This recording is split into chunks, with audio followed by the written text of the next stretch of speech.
नमस्कार, आप देख रहे हैं महाराष्ट्र का साप्ताहिक मौसम पूर्वानुमान का बुलेटिन न्यूज मीडिया मंच पर। मैं हूं देवेंद्र त्रिपाठी। दोस्तों, आपको बता दूं कि इस एक सप्ताह के दौरान महाराष्ट्र में 9 से 15 मार्च के दौरान ज़्यादातर जगहों पर मौसम मुख्यतः साफ और शुष्क रहने की संभावना है। बारिश के आसार या बारिश की आशंकाएं नहीं है।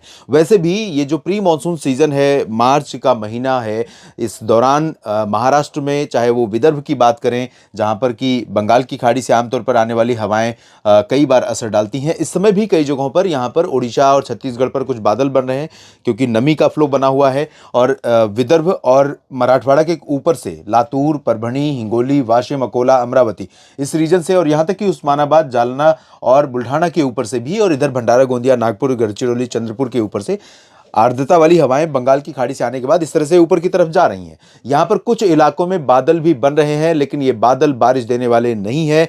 मुख्यतः ड्राई वेदर ही रहेगा पूरे सप्ताह महाराष्ट्र के ऊपर, विदर्भ से लेकर मराठवाड़ा के बीच में और मध्य महाराष्ट्र, कोंकण, गोवा के बीच में।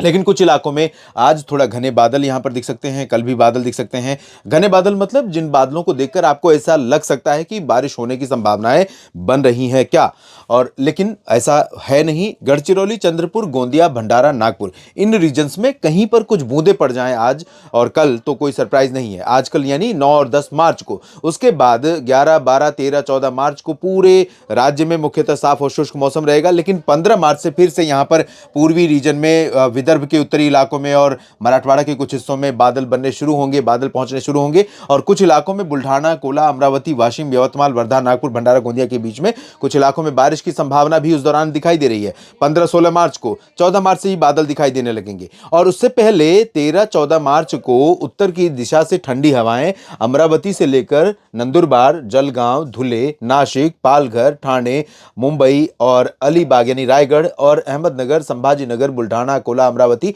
इन भागों में 13 और 14 मार्च को ठंडी उत्तरी हवाएं पहुंचेंगी। तो यहां पर टेंपरेचर में ड्रॉप आएगा, गिरावट आएगी। इसके नीचे के रीजन में लगातार आर्द्रता वाली हवाओं का फ्लो रहेगा। परभणी से लेकर बीड़, लातूर, उस्मानाबाद, सोलापुर, अहमदनगर, पुणे, सतारा, सांगली, कोल्हापुर और सिंधुदुर्ग, रत्नागिरी, इन सभी भागों में लगातार आर्द्रता वाली हवाएं चलती रहेंगी। तो यहां पर चांसेस बारिश के बहुत रेयर हैं, ठंडी होने के बहुत रेयर हैं, लेकिन तापमान थोड़े से एबव नॉर्मल रहेंगे। क्योंकि यहाँ पर तापमान इसलिए एबव नॉर्मल रहेंगे क्योंकि अरब सागर से और बंगाल की खाड़ी से आने वाली आर्द्रता वाली हवाएं यहाँ पर जो आउटगोइंग लॉन्ग वेव रेडिएशन है उसको ज़्यादा ऊपर नहीं जाने देंगी, ट्रैप करती हैं। क्योंकि एटमॉस्फेयर में जैसे ही नमी रहेगी तो वो आउटगोइंग लॉन्ग वेव रेडिएशन को ट्रैप करेंगे, और ट्रैप करने की वजह से यहाँ पर जो मैक्सिमम और मिनिमम टेम्परेचर है वो सामान्य से थोड़ा सा ऊपर रहेगा। यानी कि मौसम में थोड़ी गर्मी रहेगी, चाहे वो मुंबई हो या अहमदनगर और बीड़, जालना, संभाजीनगर या नीचे के हिस्से।